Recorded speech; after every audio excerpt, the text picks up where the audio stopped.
eta eskerrik asko egoteagatik, gozado bada berriro liburu azokan egotea, zeren, bueno, Bilbon, la capital, gaude.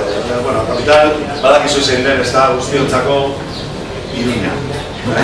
Iruña da guztiontzako kapital, ez da Nafarro erraketxekoa, nahiz eta batzuk monarkikoak izan. Bueno, ekintza edo jarduera eskatu zieten erderaz izatea, zeren batzuk ez zarete euskaldunak izango, eta orduan horrela ingo dugu. Nahiz eta liburua, euskal txartu eduntzen zaizu erderaz izatera ekintza? Agian guztiak ezagutzen dugu euskal, agian? Ez, ikusten nabil batzuk ez dira euskaldunak. Horregatik diotzut, Horregatik diotzut, baina, bueno, nahi baduzu gero geratu gurekin eta euskaraz egiten dugu motibatzen dugu bitartean. Ez da barazoi. Gauza da, bueno, liburua euskaraz dagoena, irakurketa errezako liburu bat da. Beraz, hor jorratzen den euskera nahiko erreza da, nahiko hurbila, eta jorratzen diren gaiak ez dira oso sakonak, baina oso hurbilak bai.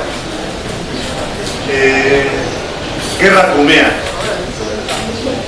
Niños y niñas de la guerra.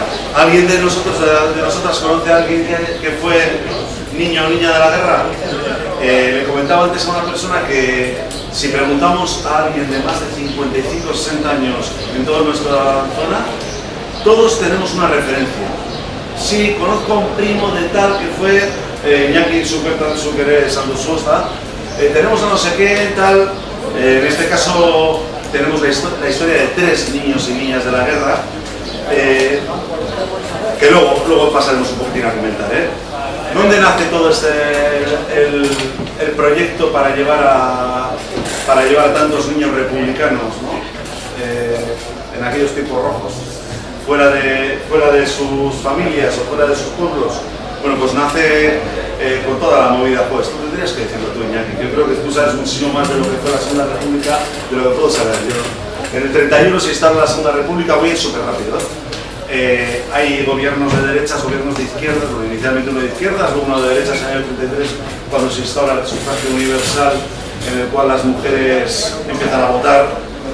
Estamos hablando de un momento histórico en el cual 3 de cada 4 mujeres por lo menos no sabían, eran analfabetas, que es lo lógico, vaya, en aquellos años. Entonces había un poder que era un poder desde los púlpitos enorme, y un poder al miedo y al infierno, y bueno, pues al final, cuando se instala ese sufragio universal, en octubre o noviembre del 33, pues sale la derecha, la República, ¿no? Parece que está todo perdido, ¿no? Lo cuenta, si habéis leído algo de Josefina Aldecoa, la mujer de Ignacio Aldecoa, pues lo cuenta clarísimamente la historia de una maestra, ¿no? Que creen que cuando gana la derecha dentro de la República parece como que se les cae el mundo encima, ¿no? Que no van a conseguir nada a nivel social, ni de justicia, ni tal, ¿no? Entonces, bueno, pues en el 36, a principios del 36, se juntan, te miro porque de esto sabes mucho más, se juntan las izquierdas, como sabéis, logran hacer el Frente Popular, que no tiene nada que ver con la Alianza Popular posterior, se juntan el Frente Popular y ganan las izquierdas de churro en febrero del 36, ¿no? Entre ellas, bueno, pues hace una referencia clarísima a Dolores Ibarruri Gómez, nacida en Gallarta, pero que vive, aquí la tenemos, ¿no? Que vive en nuestro pueblo, porque yo soy de Musquis, y vivió a 350-400 metros nuestro, y bueno, pues una mujer muy querida y muy cercana para los hijos, ¿no? Entonces, que además fue una de las primeras personas que tomó la decisión de enviar a sus hijos, en su caso a Rubén y a Maya, a la Unión Soviética, a Rusia. Bueno, pues en el 36 gana el Frente Popular, las izquierdas, y como sabéis, en julio del 36, el golpe de Estado, la sublevación, como queramos llamarlo, ¿no? El golpe militar de los militares con nuestro amigo Francisco, bueno, amigo de pensión. Entonces, bueno, pues la verdad es que la muerte por ambos lados, ahí no vamos a entrar, pero por ambos lados, una guerra, fijaros lo que está pasando, por eso hemos puesto la bandera aquí de Palestina, ¿no? Lo que está pasando ahora en Palestina, pero no solo en Palestina, está pasando en Gabón, está pasando en Nigeria, en Sudán del Sur, en Sáhara, en Colombia, en Venezuela, en México, en Yemen del Sur, en un montón de países donde está instaurada la guerra. O sea, y encima muchas de las, o parte de las armas que se están utilizando están hechas en Euskal Herria. Desgraciadamente, bueno, pues se instala la guerra civil, una guerra, pues bueno, no voy a explicar porque yo creo que todos y todas los que estamos aquí lo conocemos como fue, absolutamente cruel y sangrienta, y entonces la República decide exiliar o llevar a niños y niñas para que no vivan las consecuencias de la guerra. Las consecuencias de la guerra son un miedo atroz, un terror a los bombardeos. Pues, el 26 de abril ha hecho 80 y tantos años del bombardeo de Guernica, ¿no? 88, del bombardeo de Guernica. Joder, me acuerdo cuando estuvimos en el 50 aniversario. ¿Os acordáis? Y ahora ya es el 88, es que recasco ya. Entonces, Guernica no, pero también fue bombardeado en multitud de ocasiones, Ochandio, Durango, y yo como soy un autor o soy una persona que vivo en encartaciones, que luego pasaron a ser vizcaínas, pero bueno, creemos que somos más libres que todo, deciros que por ejemplo todos los pueblos de encartaciones, desde Baracaldo, desde la desembocadura del Cadagua, que es la que marca geográficamente la Muga, vamos a decir, la Muga entre comillas, hasta la Nestosa, la primera villa vizcaína, todos los pueblos fueron bombardeados, todos y cada uno de ellos. Y sobre todo, uno de los más bombardeados fue Musquis, porque tiene un aeródromo republicano, había unos aviones republicanos, pero sobre eso podríamos escribir 3 o 4 libros, solo sobre lo que pasó en aquel aeródromo. Entonces, bueno, pues la República decide sacar a muchos niños y niñas, no solo de Euskal Herria, sino de todo el Estado, decide sacarlos fuera por esas consecuencias de terror, de miedo, de muerte, de hambre, bueno, ¿qué os voy a contar, no? Y aquí es donde se monta el tema de los niños de la guerra, el proyecto de sacar niños de la guerra. Según ciertas fuentes, llevaron 50.000 críos fuera. La gran mayoría de ellos y de ellas en soledad. ¿Vale? Les montaban, como bien aparece en la portada, ese es en teoría La Habana, ¿no? Pero el Habana es curioso porque es un barco, es como el barco insignia de los niños y niñas de la guerra, pero es un barco que antes de llamarse Habana se llamaba Alfonso XIII, era un barco monárquico, y luego después se recicló y se llamó Galicia, ¿no? Que es curioso porque los barcos normalmente no se les cambia el nombre, normalmente. Bueno, pues estos 50.000 niños y niñas exiliados fueron en barco, en tren, andando, muchos y muchas de ellas fueron solos, pero también muchas fueron acompañadas por sus familias. Y esos no están contenidos dentro de los niños de la guerra. Por ejemplo, uno de los casos que aparecen en este libro, que son tres personas, y las 3 personas de Musquis, pues porque Musquis en su momento el área de cultura un dinero para poder montar el libro una de las personas que yo entrevisté, que es la madre de Josune, la madre de Josune, Begoña, es una niña que cuando aquello tenía 6 años y no fue sola o acompañada por sus hermanos. Fue acompañado por su hermano mayor, Fernando, que tenía 8, por su hermano pequeño, que tenía 4, el Jacinto, y por su madre. Fueron muchos y muchas que se exiliaron, que se convirtieron en refugiados, la familia entera. Y por ejemplo, el primero, Ramón Aguirre, también se marchó toda la familia, solo que luego una vez que llegaron a Francia y a Bélgica, a un hermano le mandaron a no sé dónde, a otro hermano tal, y le separaron, ¿no? Por cierto, en el caso de Ramón Aguirre, uno de los hermanos se llamaba Stalin. Imaginaros lo comunistas que eran, ¿no? Tali le llamaban, Tali. Bueno, seguimos. Decía que, eso, se ha hecho poco tiempo para que se fueran, decía que muchos que fueron con las familias, pero también he dicho una media mentira, ¿no? Porque se fueron con las madres y con los abuelos, porque todos los mayores de 16, 17, 18 años, que eran, pues vamos a decir, entre comillas, rojos, estaban en el frente, y en el caso, por ejemplo, de nosotros estaban en las minas, y algunos mineros fueron intocables. Por ejemplo, mi abuelo fue intocable. No le dijeron que fuera ni para un lado ni para otro. porque la mina tenía que seguir funcionando. El hierro todavía tenía que seguir llenando las vagonetas, pues para que la siderurgia no parara, ¿no? Y sobre todo la siderurgia que conlleva que sea también la industria militar. Por eso Franco vino tan pronto, ¿no? Claro. ¿Qué dices por esto? Bueno, pues yo os tengo que decir que más de 20.000 niños y niñas fueron a Francia, más de 3.000 a Bélgica, otros 3.000 y pico a la Unión Soviética, unos miles más a Gran Bretaña, algunos aparecieron en Australia. Yo he constatado dos casos que están en Australia, algunos a Dinamarca, y luego 456 fueron a México. Se les llamaron los niños de Morelia. ¿Los conocéis? ¿Os habéis oído alguna vez? En un barco les llevaron a 456. Son niños que aparecen en alguna fotografía en internet, si veis, con esas maletitas como de cartón antigua que se utilizaba también para los que iban al servicio militar, solo que más pequeñitas. Hay una anécdota súper triste, os la voy a contar. Les llamaban a los niños de Morelia porque Morelia es una ciudad que está al oeste de Ciudad de México, y les metieron a todos en esa ciudad, una ciudad grande, y les debo incluir bastante bien. Pues había un niño que en las literas, el otro con la litera de abajo, hacía todas las noches la maleta, metía la muda, tal, no sé qué, cerraba la maleta, la ponía debajo de la cama, porque pensaba que al día siguiente volvía a casa. Eso todos los días. Todos los días. Imaginaros el dolor y el sufrimiento psicológico de un niño de 7, 8, 9 años, ¿no? Bueno, pues este libro recoge la historia de 3 niños de la guerra, de Ramón, de Toni y de Verónica.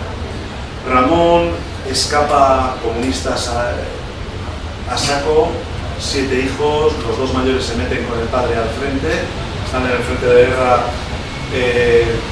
y es curioso porque fijaros cuándo escapó esta gente de Musquis. Esta gente de Musquis escapó cuando ya Bilbao estaba tomado en julio. Porque dice que ellos vivían en el caserío más alto que hay en Musquis, donde vive Alberto Laza ahora, y entonces escaparon por Posadero, y desde Altamira, desde al lado del Castillo Muñatones, mal llamado Castillo Muñatones porque es la torre de San Martín, les ametrallaban. Pasaban las balas pasaban todo el valle y les ametrallaron subiendo al Posadero. En Posadero había un hospital de sangre de la República. Escaparon la madre con 5 niños, escaparon fueron por la granja, detrás de Castro, bajaron a Pontarrón, y del Pontarrón pasaron hasta la zona de Limpia, San Puero, ¿no? Y cuando bajaron a Ampuero, que llevaban 3 días por el monte, se encontraron en la carretera que viene de Ampuero, viene de Ramales de la Victoria para Laredo, Colindres y tal, se encontraron con un miliciano republicano, con una escopeta de caza. Y justamente les echó el alto y tal, y ese miliciano era el abuelo de Sune, Jacinto Suárez, que fue en su momento también profesional de atletismo, con el que murió, igual que tú te acuerdas, el primer muerto en el Tour de Francia es de Sopuerta, es el negro Cepeda, Francisco Paco Cepeda, era de la cuadrilla de Paco Cepeda. Jacinto no pudo ir al Tour porque cuando aquello eran selecciones nacionales, y no pudo ir al Tour porque tenía que hacer, porque era carpintero, y en cambio fue Francisco Cepeda, que era mejor ciclista que tu abuelo, y cayó bajando en Grenoble, cayó bajando del monte de los Alpes y se mató. El primer muerto es que no se acuerda nadie. Y el Tour empezó el año pasado aquí, y nosotros hablamos hasta con el Endacari para que por lo menos hiciera, después recordemos que hiciera una ofrenda floral en donde está enterrado en su puerta, y hasta aquí murió. Nadie los conquistó. Bueno, y nos dio bastante pena, la verdad, murió en el año 35. Bueno, pues bajaron a Limpia, se encontraron con Jacinto, les dio el alto y se debieron quedar mirando. Ramón me lo cuenta, lo que le tengo grabado, ha muerto en el 2022, pero lo tengo grabado y dice: es que mi madre se quedó mirándole a Jacinto, al miliciano, y dijo: coño, si tú eres de Somorrostro, joder, y vosotros sois los Aguirre. Joder, ya bajó la escopeta y tal. ¿Qué hacéis aquí? Pues que, joder, ¿qué hacéis aquí? Que han entrado Franco, que han tomado Bilbao, y que han llegado ya los fascistas, estaban ya entrando en Somorrostro, en Musquis. De hecho, tomaron todas las casas de Musquis importantes, sobre todo los flechas negras, los italianos. Y entonces se encontraron, ¿Y qué anda? Llevamos 3 días por el monte sin comer y tal, pan y queso, no sé qué, venga, vamos. Y tenían un campamento, la República tenía un campamento montado cerca de la mina perecida, y Ramón dice, cuando llegó allí, dijo, olía a alubias. Y de las mejores alubias, de hecho el capítulo se dice, las mejores, ni de visitan handi dudan indaba ni con ena, ¿no? Las mejores alubias que he comido en mi vida. Entonces, bueno, pues es muy divertido. Luego cogieron un buque, bueno, después de 100 vicisitudes, porque al día siguiente pararon con la escopeta a un camión, y el camión también era rojo, entonces les llevó hasta el puerto de Santander. Y Santander, una vez que ya llegaron a Burdeos, cada hermano le mandaron para un lado.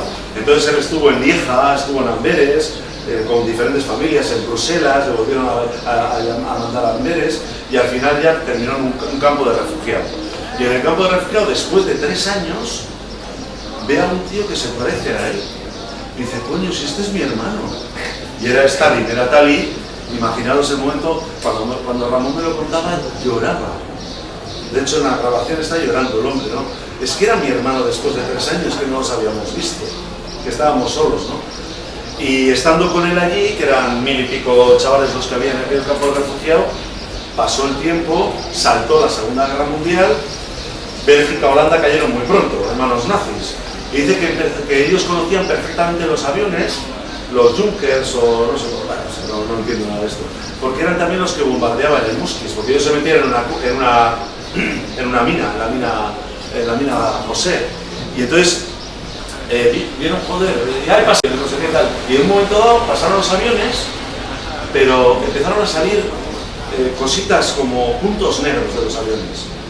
Y decían, esos no son obuses, no son balas, no son... y eran paracaidistas. En cuanto vieron que se acercaban, salían los paracaídas y se fueron acercando. Ellos dijeron, no habían visto eso en su vida. Entonces, miles de paracaidistas, ¿no? Y cuando estaban más cerca, ya empezaron a ver las caras.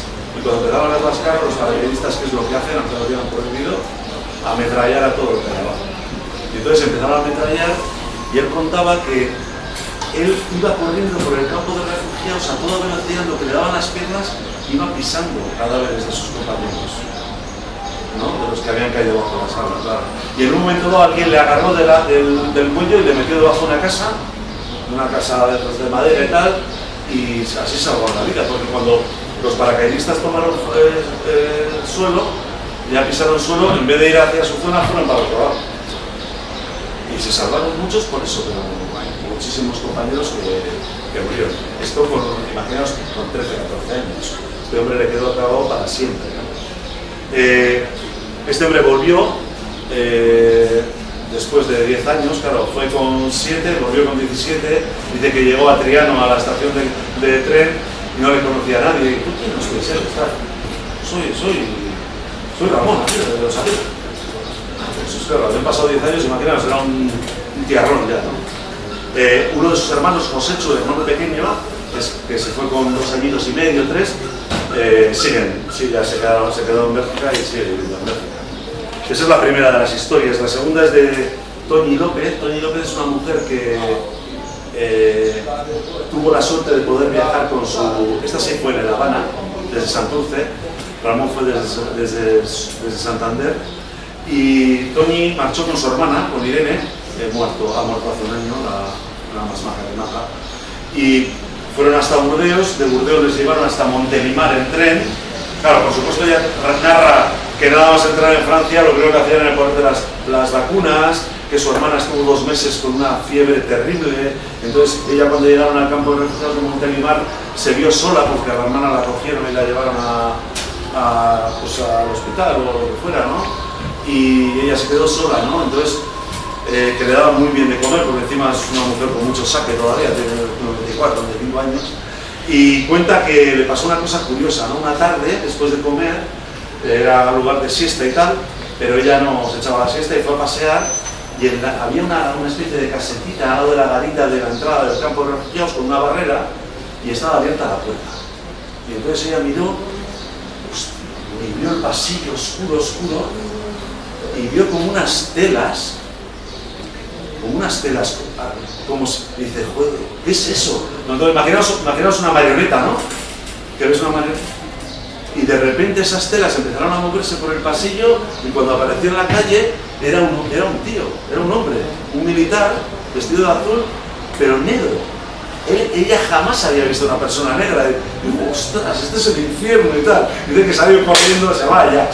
Se hicieron muchísimos, muy amigos y bueno, ella bueno, pues dice que lloró muchísimo cuando se fue de Montelimar.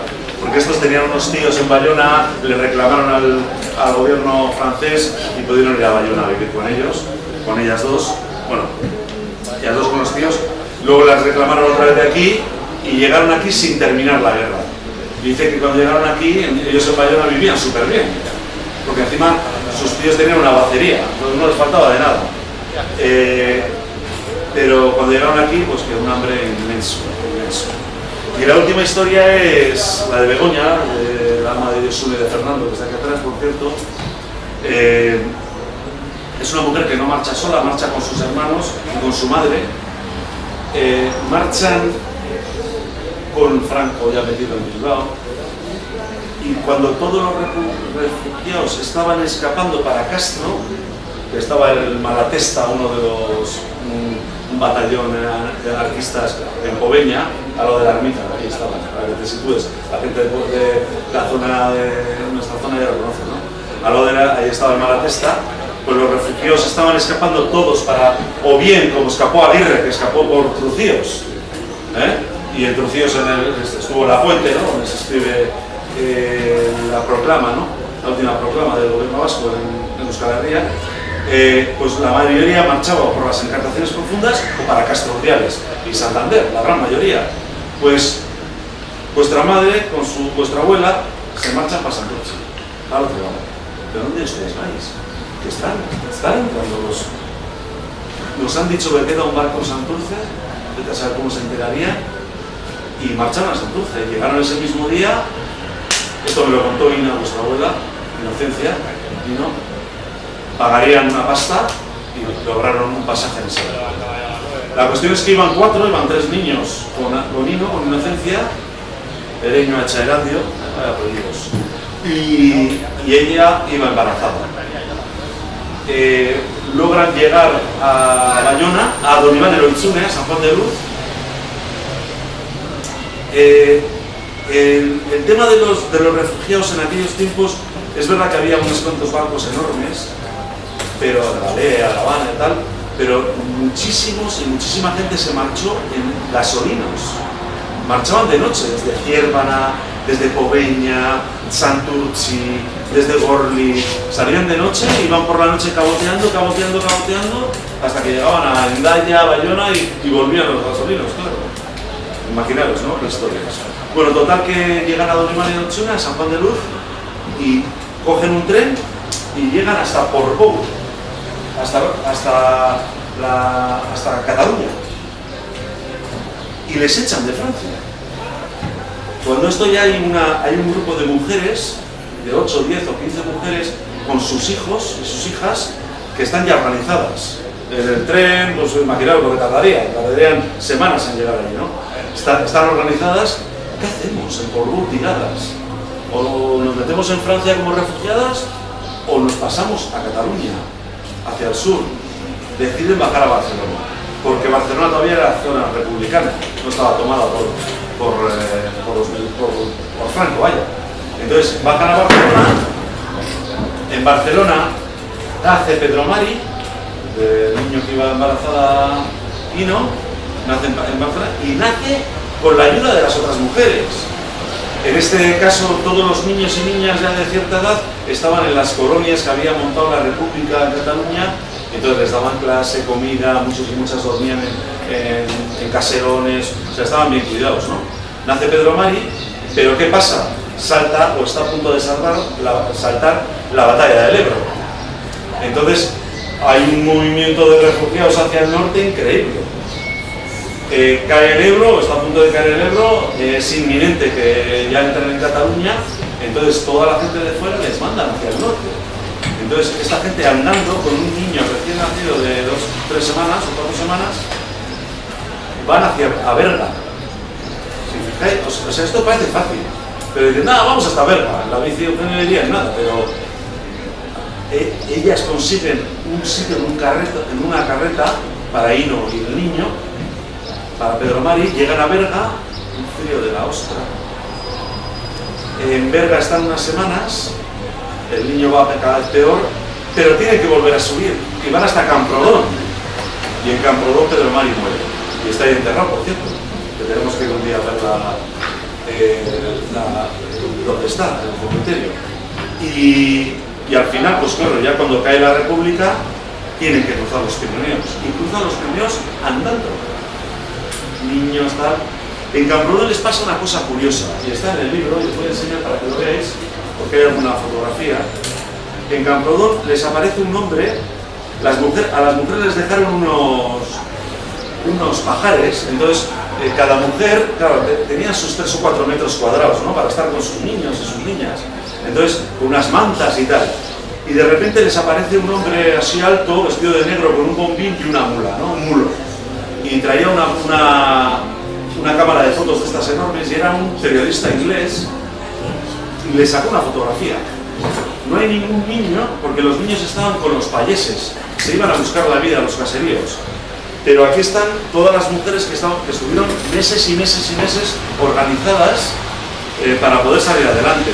Con olla común, hacían unas ollas comunes con lo que conseguían y tal. Y no es esta, te la enseño a ti, Iñaki, pues por enseñarte, pero bueno.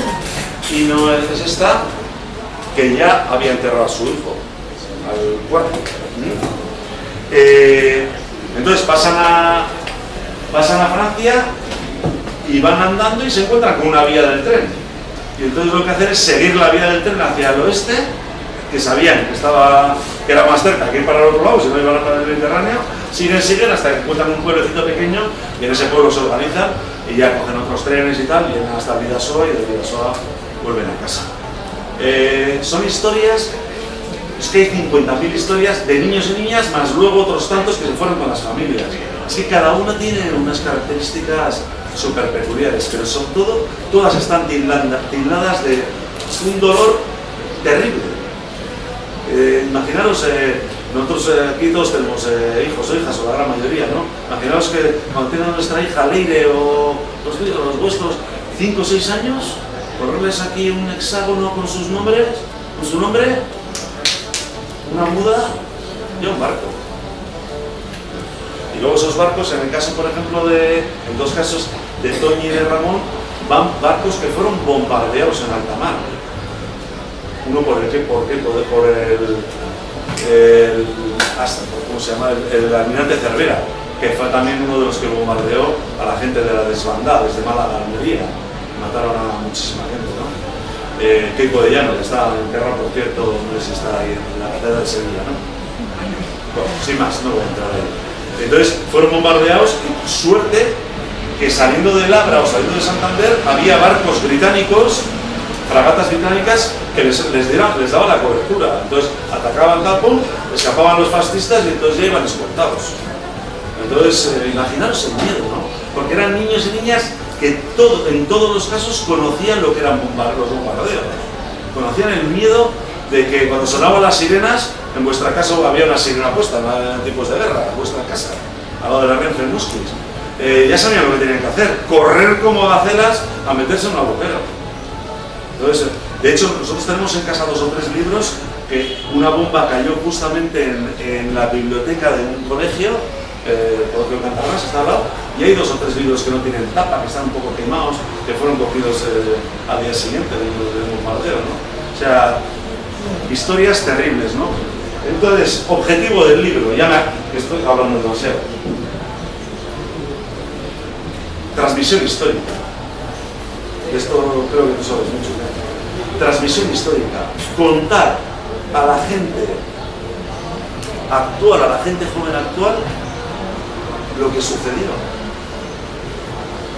En el caso de Pasionaria, que es el anterior libro que escribí, que está aquí justo, utilizo la reciclado, se han leído solo en Argando y Ciervana, allá para las carreras por ahí, 750 alumnos y alumnas han leído este libro, y luego han hecho encuentros lectores conmigo. Joder, Pasionaria nació en Gallarta, coño. no la conocía ni Rita. Ah, sí, una estatua que está puesta ahí, otra estatua tal, y la plaza pasionaria. No, ahora conocen su vida. Nació de una familia minera y siendo pobre como bueno, pues se murieron 4 de sus 6 hijos. Salió adelante y bueno, y leyendo y claro, no hay que decir que yo creo que desde el punto de vista político es la mujer más importante que ha dado Euskal Herria, o de las más importantes. Bueno, pues eso, no sé, no voy a hablar más. Ezin du konaz, ez dakit gainera berandu da, eta galderaren badago edo alguna pregunta o... No, lo que dices tú, que si rascas un poquito, todo el mundo de nuestra edad conoce algo. No, es eso, que todos tenemos nuestras así pequeñas historias y se contaban en casa, no, pues el tío, el abuelo, tal. Y eso se olvida y se pierde y está. Y muchos no volvieron, y muchas. Por ejemplo, los de Moravia se quedaron todos en México. La gente que fue a la Unión Soviética, que fueron más de 3.000, hasta el 56 no hubo unas... Claro, Franco, la dictadura y la Unión Soviética, imaginaros, no había relaciones internacionales, ¿no? Entonces, en el 56 sí que hubo una especie como de amnistía y vinieron algunos. Pero ya eran gente mayor, ya había estudiado, tenían su vida y volvieron a tratar a la Unión Soviética la gran mayoría. Y luego ya cuando muere Franco, que vinieron en el 77, 78, vinieron unos cuantos, vienen de visita a visitar a los familiares. No se queda nadie ni Rita aquí, porque tienen su vida allí. Bueno, yo conozco a uno, que es encantador, Andrés Díez, que es del Partido Comunista, y le llaman el ruso, ¿cómo no? Es que su madre es rusa, ¿no? Y te pinta más, ¿verdad? Que es una de las personas que, pero claro, la madre se quedó en Moscú, ella murió y tal, pero se quedó allí. Él vino aquí, ya se quedó aquí, pues no sé, por trabajo, por lo que fuera, ¿no? En Arrasate vive, pero la gran mayoría de la gente se quedó en Rusia, ¿no? Y de los otros sí que la gran mayoría de los críos vinieron, ¿no? Y vinieron y se encontraron con una situación absolutamente mala, desastrosa. Eran los perdedores. Sus familias eran los perdedores de la guerra. Entonces, hambre, racionamiento, bueno, los aitas en Endueso, en la Rinaga, en Ángeles Custodios, metidos en cárceles por todos los lados, muchísimos fusilados. No voy a comentar mi bisabuelo el 7 de septiembre del 37 que le pegaron un tiro no, unos cuantos en la tapia de Delio, o sea, por ser imperentero en la calle de San Francisco, con la socialista. Pero quiero decir que mucha gente, muchos hombres habían estado en el frente o habían muerto en el frente, o habían muerto fusilados o estaban en las cárceles. Una persona clave aquí fue Guimeni, la parlamentaria laborista que vino aquí, estuvo en Bilbao y luego también la famosa condesa de Atón, que preparó la llegada de todos los niños allí. Porque hubo un debate en Inglaterra. ¿Por qué tenemos que recibir a nuestros hijos? Fíjate, 4.500 niños, eso, a una población tan pequeña como la vasca, eso es terrible, ¿no? Lo que tú has dicho, eso, la gente tenía miedo, sobre todo las familias, después los guardias de Guernica, que aquí van a destruir, si han destruido Guernica, van a destruir Bilbao. Por lo menos a salvar los niños. Sí. Pero no hemos tenido conciencia de esa tragedia, ¿no? Yo creo que estamos viendo lo de Gaza con una cierta distancia, ¿no? O sea, ¿qué pasó? A otra dimensión, sí, pero ¿qué pasó? A nuestra conocida. Sí. Y yo creo que el padre Arriel, no sé si has trabajado con Gregorio Arriel, hizo un trabajo de documentación con los niños, de la verdad. Y es una asignatura pendiente. A pesar de que se ha trabajado algo, la gente sabe, le suenan los niños de la guerra, pero no se ha hecho lo suficiente como para... Hay muchísimos documentales, muchísimas obras, novelas y estudios y tal. Pero no hay nada para enseñar lo que fue los niños, el tema de los niños, de las niñas. Faltaba eso, bueno, esto va a servir para... Sí, en Santurce creo que hay pequeño monumento, algunas cositas. Sí, en Santurce en donde salía la Habana, sí. Y luego también aquí hay un parque dedicado a Guimeni, pero es un parque tan modernista que no se entiende nada, ¿no? Porque a mí me gusta en eso lo soviético, porque lo veis. En cambio, hay 4 tablas y un agujero, y dices, ¿esto qué es? ¿No? Pero yo creo que hay muchas asignaturas pendientes. Sí.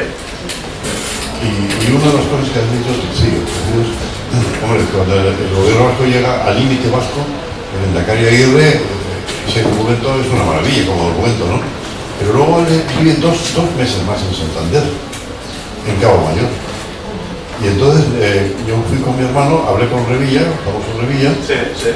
y me dijo, oye, tú, que era el presidente en aquel momento, me gustaría ver el sitio donde estuvo el Endacari Aguirre con su gobierno, antes de marcharse, ¿no? Y es una casa que está ahí intacta, pero tremenda, desocupada, que cualquier día se va a caer. Y no hay conciencia de que eso es un monumento nacional vasco, que el gobierno vasco, perdedor de aquella guerra, de los nazifascistas, pues bueno, vivió allí, y de allí salió al exilio y no volvió nunca más el Endacari. Son historias que... Sí, hay una historia muy curiosa también bueno, no la conoces, ¿eh?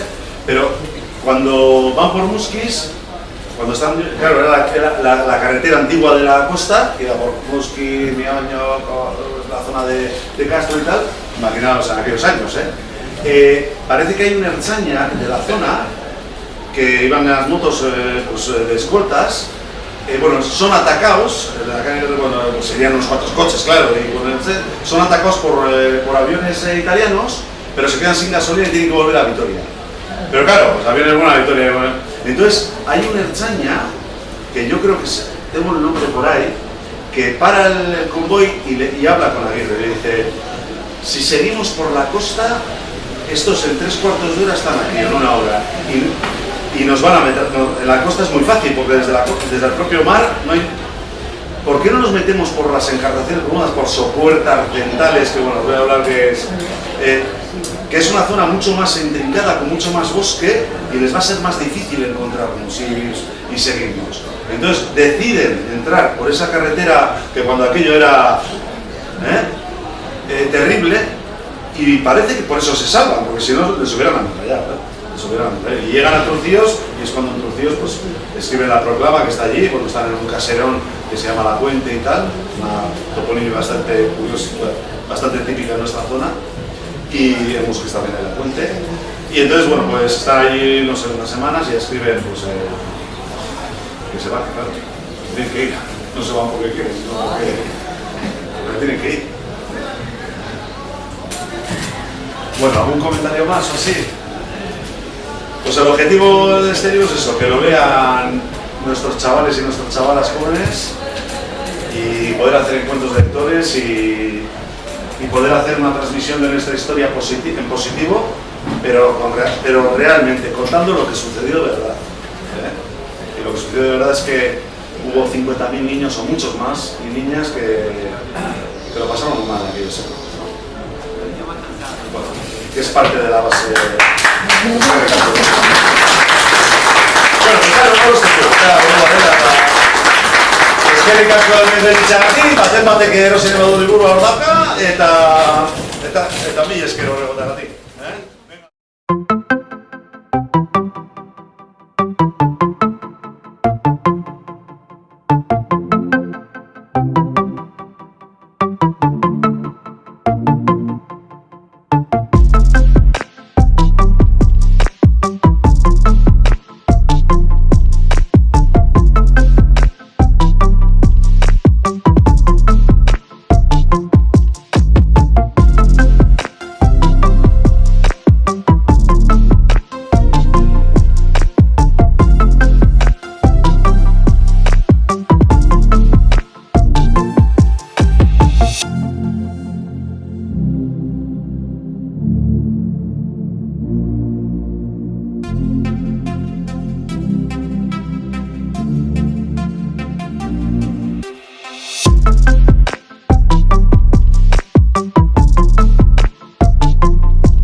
haber muchos paquetes.